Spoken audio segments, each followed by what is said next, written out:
Hai, kembali lagi bersama aku Talita dan aku bakal ceritain perjalanan jerawat aku. Aku udah lama banget gak upload tentang konten acne.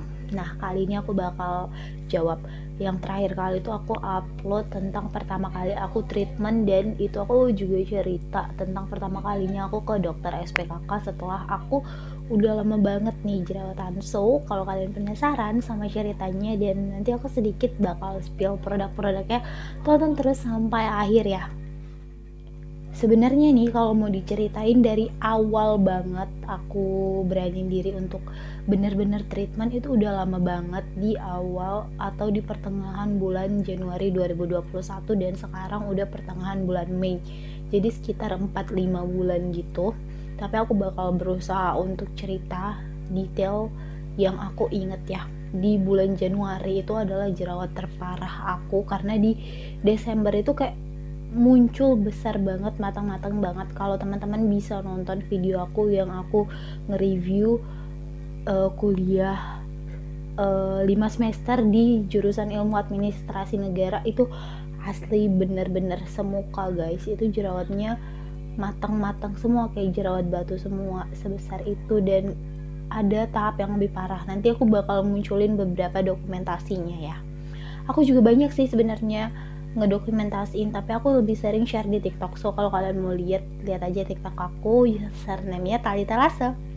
Jadi pertama kali aku treatment itu di bulan 1, dan itu aku bener-bener gak beraniin diri banget. Aku pertama udah berobat di SPKK, tapi menurut aku ini butuh treatment, bener-bener ini gak bisa cuma pakai krim doang, harus treatment. Ya udah, aku gak beraniin diri treatment.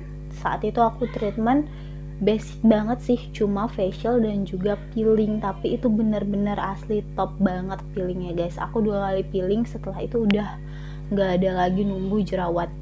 Itu emang peeling yang gimana ya, bisa dibilang sedikit mahal di klinik itu, tapi aku nggak beraniin diri aja. Ya udah, nggak apa-apa, nggak jajan nggak apa-apa, yang penting selesai nih permasalahan, biar nggak ada kegalauan, biar nggak ada rasa sakit. Karena jujur waktu jerawatannya itu panas banget, sakit banget. Oke, setelah treatment yang pertama itu aku disaranin untuk balik 2 minggu setelah treatment, tapi karena lumayan mahal dan aku tidak memiliki banyak dana, ya udah aku nunggu nih sebulan. Jadinya sebulan lagi aku baru datang ke klinik. Itu posisinya wajahnya masih banyak banget sih jerawat, masih ada jerawat yang aktif. For your information, waktu aku dibersihin tuh jerawatnya sama perawatnya juga kayak tega nggak tega, karena kulit aku pada saat itu sensitif banget. Jadi aku treatment yang kedua itu di bulan Februari. Nah, treatmentnya masih sama banget sama yang pertama, dan lagi disuruh balik 2 minggu, tapi aku belum punya banyak uang pada saat itu yang untuk di aplikasikan atau di apa ya istilahnya, belum ada banyak uang yang bisa dipakai buat treatment. Jadi aku putar otak di mana aku cari dokter yang emang dokter estetik, yang emang dokter SPKK ya, yang emang bener-bener dokter deh, yang aku bisa treatment sama dia tapi harganya sedikit terjangkau, dan akhirnya dapet. Singkat cerita, di bulan Maret itu adalah treatment ketiga aku, dan aku udah pindah dokter. Alhamdulillah tuh cocok, alhamdulillah nggak apa-apa. Walaupun treatmentnya itu sama, tapi jenis obat yang dipakai tuh rada berbeda, tapi nggak bermasalah di kulit aku dan tetap membantu kulit aku untuk tidak tumbuh jerawat, dan bekas-bekasnya juga perlahan menghilang. Treatmentnya masih sama guys. Oh maaf, kalau di treatment yang pertama dan kedua aku cuma facial dan peeling, di treatment ketiga aku udah facial, peeling, dan juga IPL.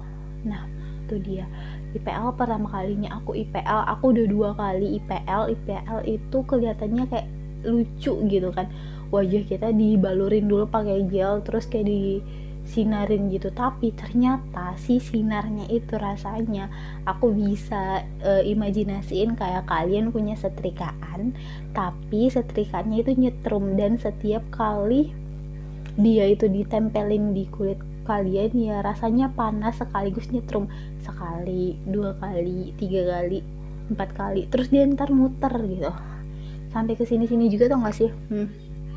Tuh sakit banget, tapi ya cuma pada saat itu doang. Dan hasil setelah treatment itu bagus. Terus di bulan keempat itu bulan April aku juga treatment di dokter kedua aku. Ntar aku bakal spill kalau aku udah mau nih ceritain. Oke, treatment yang kedua sama, dan ini di bulan ini aku belum treatment, tapi aku pengen nyobain salah satu treatment yang baru dalam sejarah hidup aku, yaitu Dermapen DNA Salmon. Karena aku disaranin sama dokternya untuk pakai Dermapen dan juga DNA Salmon karena aku ada bekas jerawat nih. Tuh teman-teman bisa lihat ya, nih ada bekas jerawat dan aku tuh punya scars, punya bopeng karena habis di facial. Aku terima deh itu, aku akhirnya punya bopeng.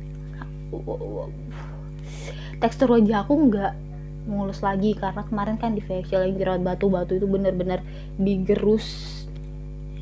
Jadi ya udah nggak apa-apa, yang penting gak ada lagi. Dan solusinya kan ada Dermapen, aku udah memberanikan diri untuk Dermapen, semoga aku bisa. Doain ya teman-teman. Nah itu dia deh cerita aku dalam treatment, dan pertama kali aku treatment seumur hidup aku, selama aku hidup 21 tahun, selama aku jerawatan kurang lebih sekitar 2 atau 3 tahun ini. Akhirnya aku nyerah guys, ayo kita ke dokter, emang harus ditangani sama dokter. Terus skincare-nya gimana kak? Nah skincare-nya yang pertama nih, aku juga ngikutin tren, aku juga maskeran dengan banyak produk, tapi itu tetap aku pilih ingredients yang emang aku perluin. Kayak aku tuh perlu yang ada kandungan senel asiatica, niacinamide, salicylic acid, dan juga aku nggak mau pakai masker yang gelatin atau yang cabut-cabut komedo gitu. Aku nggak berani karena itu nanti bakal memunculkan jerawat di kulit aku malah. Jadi kalau misalnya masker bubuk atau masker sheet mask itu aku masih pakai. Terus juga aku pakai face mist karena emang sekarang face mist lagi hype banget kan. Aku juga pakai face mist, banyak banget face mist yang aku pakai, dan alhamdulillah kulit aku tidak sensitif lagi. Sekarang juga kalau misalnya aku mau masuk tanggal-tanggal menstruasi, pernah ada 1 bulan aku tuh gak muncul jerawat walaupun mau masuk periode menstruasi, tapi belakangan aku muncul lagi. Tapi tuh munculnya cuma 1 doang, bener-bener 1. Senang banget. Dan oke, skincare aku emang dikasih sama dokternya dari klinik, tapi itu nggak aku pakai rutin, maksudnya nggak siang malam aku pakai itu, aku combine sama salah satu skincare. Jadi skincare yang dari dokter itu aku punya krim day cream gitu, terus ada facial wash, dan juga ada toner, terus ada sunscreen. Nah ini nih yang dari dokternya. Bahkan si klinik aku ini dokter klinik pertama ya, itu tersedia di Shopee dan juga kliniknya ada di beberapa kota di Indonesia. Terus kalau malamnya aku pakai skincare dari brand lokal, emang nggak produk dari dokter, tapi itu produk emang bener-bener bagus banget. Aku akuin itu bagus banget, kayak aku baru jumpa. Kenapa aku baru jumpa sekarang? Dan tau nggak, aku tahu produk itu dari di endorse, tapi aku jadi kayak oh my god, ini adalah belahan jiwa aku. Produk itu adalah produk dari Seven Skin. Ini produknya ada di sini, kalian bisa kepoin Instagramnya Seven Skin, dan nanti aku juga bakal cantumin Shopee-nya, siapa tahu kalian mau lihat. Harganya sedikit lebih mahal sih, tapi menurut aku worth it banget dan cukup hemat untuk dipakai karena produk-produknya cuma produk buat malam. Emang ada dia punya 4 serangkaian dalam satu paket. Aku pakai yang Acne Series, jadi di dalamnya itu ada facial wash, ada toner, ada serum, dan juga ada sleeping mask. Nah aku tuh pakai sleeping masknya mungkin sekitar 2 bulanan belum habis. Jadi menurut aku kalau misalnya harganya sekitar 300.000 tapi segitu lamanya worth it banget kan guys. Terus juga tonernya super hemat banget karena pemakaian tonernya itu udah punya cara tersendiri, nanti bakal dijelasin sama adminnya Seven Skin.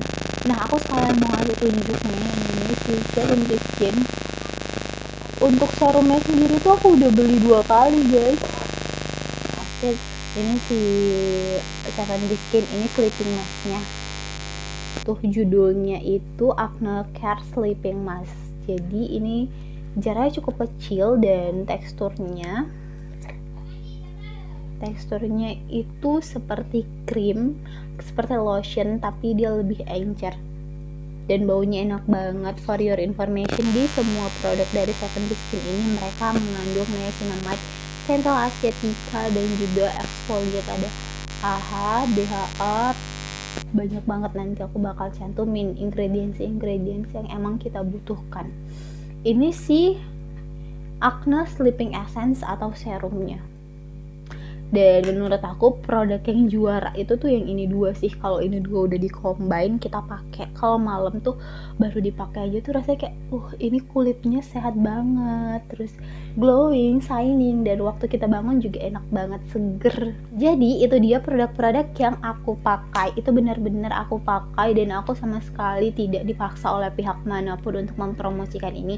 Emang aku kemarin di endorse sama Seventy Skin, tapi itu kita kerjasama cuma di TikTok, kita nggak kerja sama di YouTube, tapi aku mempromosikannya di YouTube karena itu emang beneran bagus. Terus kalian kalau punya rezeki, kalau kalian bisa nabung, kalian nabung dan kalian cobain produknya si Seventy Skin ini karena emang nggak main-main guys.